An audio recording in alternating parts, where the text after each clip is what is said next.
একটা তো অনেক বড় কাজ, আমার খুব নেশা লেগে গেল। তখন আমি ডাইরেকশনের কাজ শিখতে শুরু করলাম এবং কাজ আরম্ভ করলাম। তো আমি সেই জন্য বলবো যে আগে কাজটা শিখতে হয়, তারপরে এলে অনেক ভালো হয়।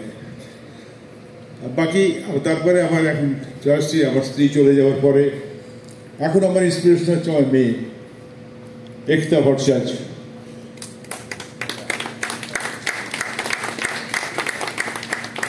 প্রত্যেক আমার যেন মনে হয় জয়শ্রী ওকে পাঠিয়েছে আমার কাছে।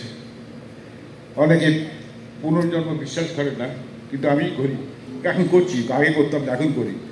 আমার একটাকে দেখে মনে হয় গত জন্মে আমার মেয়েই ছিল এবং আবার জয়শ্রীর মেয়েই ছিল, এবং জয়শ্রী ওকে আমার কাছে পাঠিয়েছে।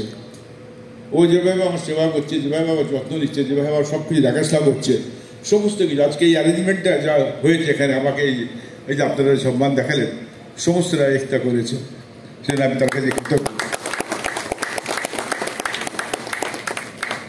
এবং আপনারা সকলে এসছেন, আপনাদের কাছেও আমি কৃতজ্ঞ। আপনারা আবার আমাকে ভালোবাসেন বুঝতে পারছি, এবং আপনাদের ভালোবাসার জন্য আপনাদের অশেষ ধন্যবাদ, অনেক অনেক ধন্যবাদ জানাচ্ছি।